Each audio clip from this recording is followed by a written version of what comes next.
Hello guys, আসসালামু আলাইকুম। চলে আসলাম তোমাদের সামনে নতুন একটা রেসিপি নিয়ে। আজকে হলো এই যে কালো জিরা দিয়ে মনে করে যে একটা ভর্তা তৈরি করবো। এই যে কালো জিরা আমি আগে ধুয়ে রাখছি, কারণ কালো জিরা আর এই যে দেখতে পাচ্ছ এই জায়গায় পেঁয়াজ আর রসুন, তারপরে আছে শুকনা মরিচ ভেজে নিয়েছি। তো এই জায়গায় হলো দেখতে পাচ্ছ এই যে পুঁইশাকের পাতাটা একটু মনে করে যে সিদ্ধ করে নিছি। তো এখন কালো জিরা আর পুঁইশাকের পাতা দিয়ে মানে একটা রেসিপি তৈরি করব গরম ভাতের সাথে। কালো জিরা ভর্তা খুবই ভালো লাগে, আর কালো জিরা ভর্তা তো এমনিতেই অনেক উপকারী, তোমরা জানোই।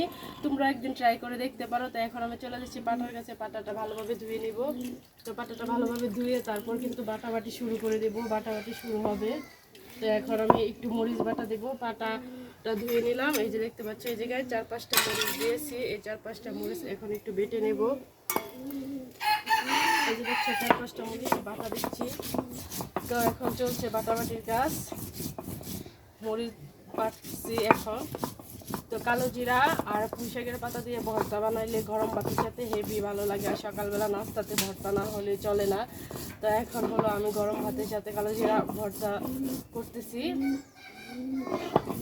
এই ভর্তাটা খুবই ভালো লাগে, আর কালো জিরাতে এমনিতে অনেক উপকার, ঠান্ডার অনেক উপকার। তো যদি হালকা পাতলা ঠান্ডা কাশি থাকে তাহলে তোমরাও করে খাইতে পারো, খুবই ভালো লাগে এই ভর্তাটা। তো এখন আমার মরিচ বাটা হয়ে গেছে, এখন আমি দিয়ে দিব কালো জিরাটা। কালো জিরাটা একটু বেটে নেব। এই যে কালো জিরা দিয়ে দিচ্ছি। এই যে দেখতে পাচ্ছ কালো জিরা আগেই ধুয়ে পরিষ্কার করে রাখছিলাম। এই যে দেখো কালো জিরাটা কত সুন্দর, আগে আমি ধুয়ে পরিষ্কার করে রাখছিলাম। তো এখন দিয়ে দিচ্ছি পাটার মধ্যে কালো জিরা। তোমরা চাইলে, আমি অল্প করে নিয়েছি কারণ আমরা মানুষ কম, তো সেই ক্ষেত্রে কম করে নিয়েছি। তোমরা চাইলে আরও বেশি করেও করতে পারো। এই যে কালো জিরা বাটছি, আর কালো জিরা ভর্তা খাইলে খুবই ভালো লাগে। ভুনা খিচুড়ি দিয়ে খাইলে তো আরও হেভি টেস্ট লাগে।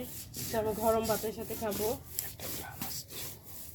আর কালো জিরাটা বাটার পর অনেক সুন্দর একটা ঘ্রাণ চলে আসছে, অনেক সুন্দর একটা মানে ঘ্রাণ, অসাধারণ একটা ঘ্রাণ। এখন আমি ভর্তা বানাচ্ছি, আমি বুঝতে পারছি কীরকম ঘ্রাণ আসছে।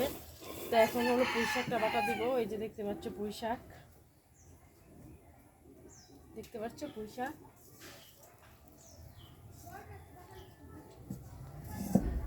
এই যে পুঁই শাক, এই যে দেখতে পাচ্ছ এই জায়গায় কতগুলো পুঁই শাক সিদ্ধ করে নিয়েছিলাম, আর একটা পাতা রাখছিলাম। তো আমি ভাবছি যেটুকু দিচ্ছি এইটুকু যদি হয় তো কালো জিরার ঘ্রাণটা কিন্তু অনেক বেশি হয়। তো সেই কারণে আমার কাছে অল্প কিছু সিদ্ধ করে দিচ্ছি। তারপরে ভাবলাম আর কয়টা নিয়ে আসি, তবে আর কয়টা আনতে যাওয়ার পরে আমার ভাবলাম যদি বেশি হয়ে যায়, এই কারণে একটা পাতা ছিঁড়ছিলাম গাছ থেকে, তো একটা আস্তা দিয়ে দিচ্ছি। এটা আবার একটু গরম দিয়ে সিদ্ধ করে নিচ্ছি হালকা ভাপে।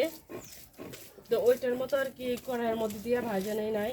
তো এখন এই যে পুঁই শাকের পাতাগুলো বাটছি, দেখছো।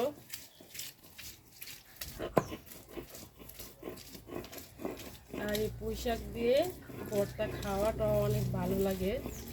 আর পুঁই শাক তো সব, আমি মাছ দিয়ে শাক, তারপরে শাক ভাজা, মাছের ঝোল, এটা দিয়ে যে কোনো রেসিপি পুঁই শাক দিয়ে করলে আমার কাছে খুবই ভালো লাগে। আর পুঁই শাকের একটা ঘ্রাণ আছে, যে সময় শাক রান্না করা হয়, তরকারি রান্না করা হয়, এই ঘ্রাণটাও অসাধারণ একটা মানে প্রাণ জুড়িয়ে যাওয়ার মতো একটা ঘ্রাণ চলে আসে। তো আমার কাছে খুবই ভালো লাগে।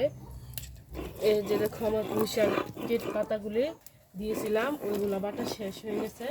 এখন আমি পেঁয়াজ রসুনগুলো দিয়ে দিচ্ছি।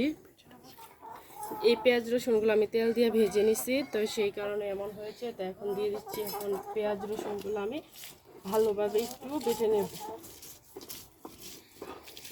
এই যে দেখতে পাচ্ছ আমার পেঁয়াজ রসুন বাটা হয়ে গেছে। এখন কালো জিরা আর এই ভর্তাটা একসাথে মিক্সড করে নেব বাটা বেটে।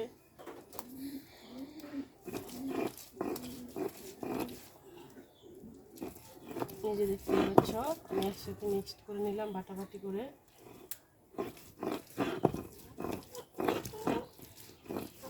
এখন আমি একটা বাটিতে উঠিয়ে নিব, আমার বাটাবাটির কাজ শেষ। এই যে দেখো অনেক সুন্দরভাবে তুলে নিচ্ছি।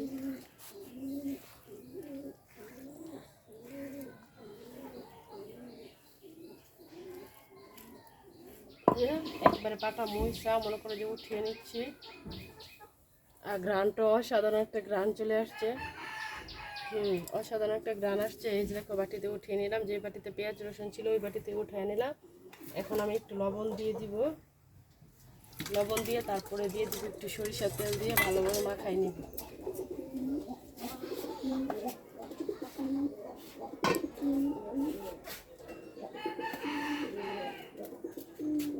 এই যে দেখো আমি এই জায়গায় পাতাগুলো লবণ দিয়ে ভাজছিলাম, তো সেই কারণে অল্প পরিমাণে লবণ দিচ্ছি। যদি আবার কাটা হয় তাহলে তো আর খাওয়া যাবে না, তার ঘরে চলে যাচ্ছি, একটু সরিষার তেল দিব। ঘরে এসে দেখো সরিষার তেলের বোতল নিয়ে আসছি, এখন দিয়ে দিব সরিষার তেল। এই যে ঢাকনাটা খুলে নিচ্ছি সরিষার তেলের। এই যে দেখো সরিষার তেল দিয়ে দিচ্ছি। তো এখন ভর্তাটাকে ভালো করে মাখাই নিব। এই যে দেখো এরকমভাবে সরিষার তেল দিয়ে ভালোভাবে মাখাই, তারপর গরম ভাতের সাথে খাবো। তো আমার ভর্তা করা হয়ে গেছে। তা আমার এই ভর্তা করাটা কেমন লাগলো তোমরা সবাই কমেন্টে জানাবা, আর আমার ভিডিওটা কেমন হয়েছে তোমরা অবশ্যই কমেন্টে জানাবা। এখন ধন্যবাদ সবাইকে, আসসালামু আলাইকুম।